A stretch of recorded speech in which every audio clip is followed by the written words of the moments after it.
Everybody keeps saying you've gotta let go to manifest. Let go of the outcome, let go of control, let go of attachment. But let me tell you something. That's one of the biggest misunderstandings in the whole manifestation space. It's advice that sounds deep, sounds spiritual, but the way most people interpret it, it's actually sabotaging their success and keeping them stuck in a loop of wanting but never having. It's the reason you've been affirming, visualizing, scripting, and still seeing nothing change in your 3D reality. You've been told to release your desire, to stop caring so much. But what if that's the very thing that's killing your manifestation? Hey guys, it's Mohammed. Welcome back to Galaxy Gestalt, where we go deep into how your inner world shapes your outer world. We don't do surface level stuff here. We get into the mechanics of it, the real nuts and bolts of how consciousness actually creates reality. And today, we're going to finally clear up this massive confusion around letting go. We're going to break down why letting go doesn't work the way you've been told, what surrender actually means, and how you can shift your inner state so your reality has no choice but to match it. This isn't about just another technique. It's about a fundamental shift in your understanding of how this all works. It's about moving from a place of begging the universe to a place of knowing you are the universe, experiencing itself. Stick around till the end, because once you understand this, you'll stop sabotaging your manifestations without even realizing it. You'll finally get why things haven't been clicking into place, and you'll have the key to making this process feel natural, effortless, and inevitable, just like it's supposed to. And before we dive deeper, if you haven't grabbed it yet, I've got a free ebook called The Magic of Affirmations. It'll help you use affirmations properly to align your subconscious with abundance. It's not just about repeating phrases, it's about embodying a new state of being. You can grab it free using the link in the description below. It's my gift to you to get you started on this journey of conscious creation. All right, so let's get right into it. The myth of letting go. You've heard it a million times from every guru, every coach, every book. They tell you that once you set your intention, you have to release it to the universe. You have to detach from the outcome. Don't be needy. Don't be desperate. And logically, that makes sense, right? Desperation is a low vibration emotion. It feels like crap. It's a state of lack. So naturally, you think, okay, I need to stop feeling this desperate need for it to come. But here's where the wire gets crossed. People hear let go of the desire, and they interpret it as stop caring about it. They try to force themselves into a state of emotional detachment, thinking that if they can just convince themselves they don't want it anymore, the universe will magically deliver it to their doorstep.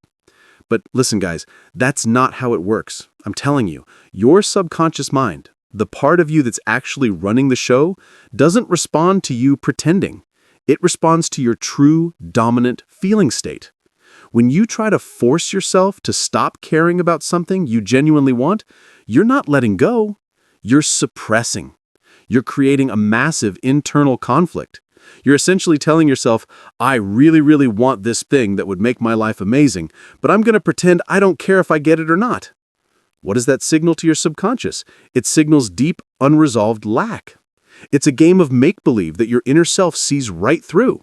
You're trying to trick the universe, but you're only tricking yourself into a state of passive resignation. It's like saying, I want to be a millionaire, but I'm going to act like I'm cool with being broke. It doesn't compute. It's a contradiction. And the universe, your reality, only reflects your deepest, most honest convictions. It doesn't respond to your performance of detachment. It responds to the truth of your being. Let's think about this from a frequency perspective. You don't attract what you want, and you certainly don't attract what you pretend not to want. You attract what you are. You attract what feels normal to you, what feels like home base in your inner world. If your dominant inner state is one of needing, chasing, and then trying to suppress that need, the frequency you're broadcasting is one of struggle and absence. Trying to detach from your desire emotionally is like trying to unplug a lamp and expecting the light to stay on. The desire is the electricity. It's the creative force. You don't want to get rid of it. You want to learn how to channel it correctly. So what is the real meaning of surrender? This is the core of it all, the part that changes the entire game. True surrender isn't giving up on your desire. It's not detaching from it. It's the complete and total opposite. Surrender is giving up the fight. It's giving up the doubt. It's giving up the constant checking of your 3D reality to see if it's here yet. Look, the real meaning of surrender is knowing with such profound certainty that it is already done internally. It's a finished deal in consciousness, and because it's already a fact in your imagination, you can stop striving for it in the external world. You stop needing it to show up, not because you don't care anymore, but because you already have it within. It's an inner finality. Think about it like this. When you order something from Amazon, what do? You find what you want, you click buy, and you enter your details. The moment you see that order confirmed screen, what happens? You let it go. But what are you letting go of?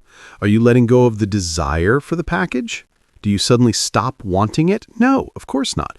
You're letting go of the need to acquire it because you know it's already yours.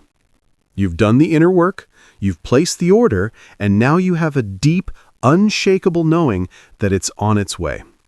You don't sit by the window for 3 days straight worrying if the delivery truck will find your house. You don't call customer service every hour asking for an update. You just go about your life with the calm, quiet assumption that it will arrive. That is true surrender. It's not emotional indifference. It's profound confidence. It's a state of rest, a state of knowing. This is why letting go of the doubt is the real key, not letting go of the desire. The only thing you need to release is your attachment to the old story, the old reality where you don't have what you want. You need to let go of the habit of looking at your current circumstances as the ultimate truth. Your current reality is just a shadow of your past thoughts and feelings. It's old news. Trying to manifest from a place of constantly reacting to what's already happened is like trying to drive a car forward while staring only in the rearview mirror.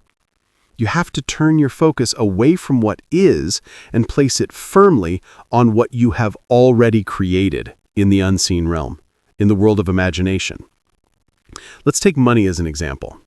So many people are trying to manifest more money, and they're told to let it go. So they try to convince themselves, I don't need more money, I'm happy as I am. But inside, they're terrified about next month's rent. That's a contradiction. It's a lie. The real shift happens when you stop needing the money because you start cultivating the internal feeling of someone who already has it. How would you think if your bank account had an extra zero at the end? How would you walk? How would you talk? How would you make decisions? You wouldn't be making them from a place of fear and scarcity. You'd make them from a place of freedom and abundance. You'd buy the organic groceries without checking the price. You'd book the trip without waiting for a sale. You wouldn't be desperate for a sale to come through at work because you'd know that money flows to you easily and effortlessly. You'd be acting like the person who already has the wealth. True surrender in this case means letting go of the fearful, scarcity-based thoughts that contradict your desire.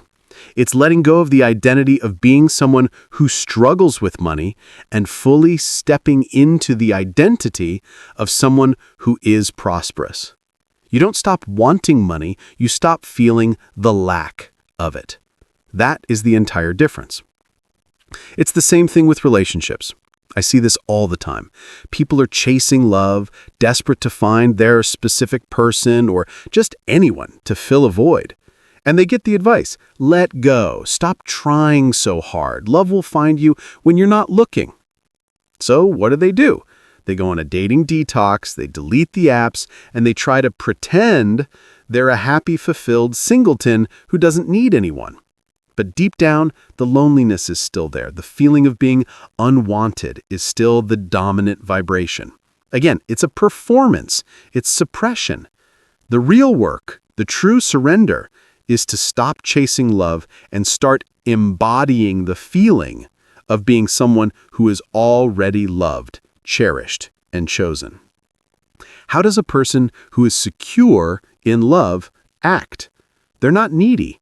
They're not constantly seeking validation. They don't text someone 100 times wondering why they haven't replied. They have an inner sense of worthiness that radiates from them. They know they are the prize. They embody a state of being loved because they love themselves first. Surrender, in this context, is letting go of the belief that you are incomplete without a partner. It's letting go of the insecurity, the jealousy, the fear of abandonment. You become the source of your own love, and by doing so, you shift your frequency to one that can only be matched by a loving, healthy, and stable relationship. You don't stop wanting partnership. You stop feeling the painful absence of it. You fill that inner void yourself, and then your reality rearranges to bring you a person who reflects that wholeness back to you. So the practical shift here is to move away from this flawed concept of letting go and move toward a practice of inner finality. Assume it is already done. Live from the end. This is what Neville Goddard called living in the wish fulfilled. It's not about visualizing for 10 minutes a day and then spending the other 23 hours and 50 minutes worrying. It's about a complete change in your mental diet. It's about catching every single thought that contradicts your desired reality and flipping it. It's about saturating your mind with the feeling of your wish already being a concrete fact. When a doubt comes up, and it will, you don't fight it. You don't try to suppress it.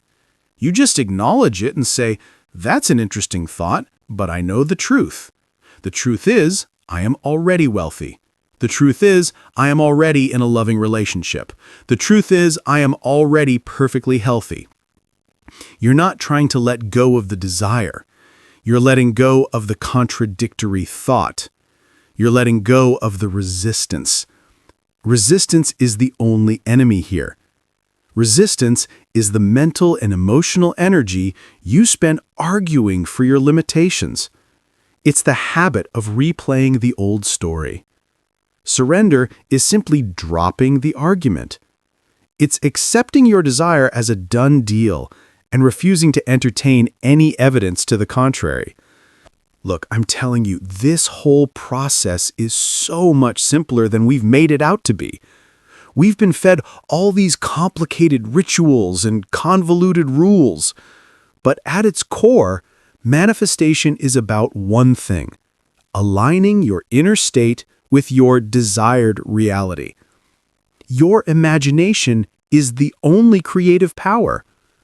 What you assume to be true and persist in that assumption will harden into fact.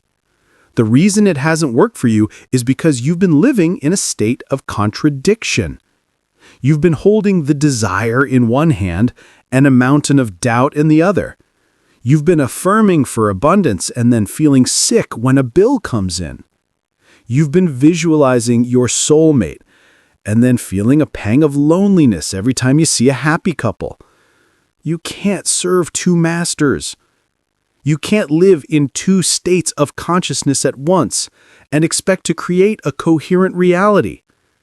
The state of having your desire and the state of lacking your desire are two completely different worlds, two different frequencies. You have to choose which one you're going to live in. And I mean really live in it, mentally and emotionally, regardless of what the outside world is reflecting back to you for a little while. This is where the courage comes in. This is where the faith comes in. Not a blind faith in some external power, but a deep, abiding faith in your own creative power, the power of your consciousness. True surrender is a state of inner peace. It's a relaxation. It's the feeling of relief that comes when you finally stop struggling. It's the sigh you let out when you know the work is done. You don't need to let go of the feeling of your desire being fulfilled. That feeling is your destination. You need to let go of everything that is not that feeling. Let go of the anxiety. Let go of the impatience. Let go of the need to control the how and the when. Let go of the old man, the old version of you who didn't have what they wanted. That's what you're surrendering. You're surrendering your old identity. The takeaway from all of this is that letting go is not about emotion. It's about dropping resistance and contradiction in thought. You don't need to become a passionless robot to manifest. Your passion, your desire, is the fuel. It's the seed. You just have to stop digging up the seed every 5 minutes to see if it's growing. You plant the seed in the fertile soil of your subconscious mind by feeling the reality of it now. And then you surrender. You trust. You know that it has taken root and will sprout in its own perfect timing. You go about your days with the quiet, joyful, confident knowing that what you have created within is an unstoppable fact that must, by the very law of your own being, project itself into your world. You've done it. It is finished. Now, you just have to wait for the delivery. And you can enjoy your life while you do, because you're not waiting from a place of lack, but from a place of confident expectation. And hey, before we wrap up, make sure to grab your free copy of The Magic of Affirmations in the description. It'll help you build the identity and mindset that actually makes manifestation effortless.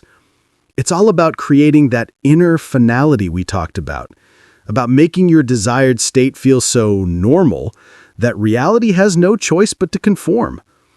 It's a powerful tool, and it's completely free. Thanks for tuning in, guys. More deep dives like this are coming your way. Whether you like, comment, or subscribe, that's up to you. Just know that here, we're not about surface-level manifestation talk. We go deep into the real mechanics of consciousness and creation. Stay tuned, because what's coming next might just shift how you see yourself forever.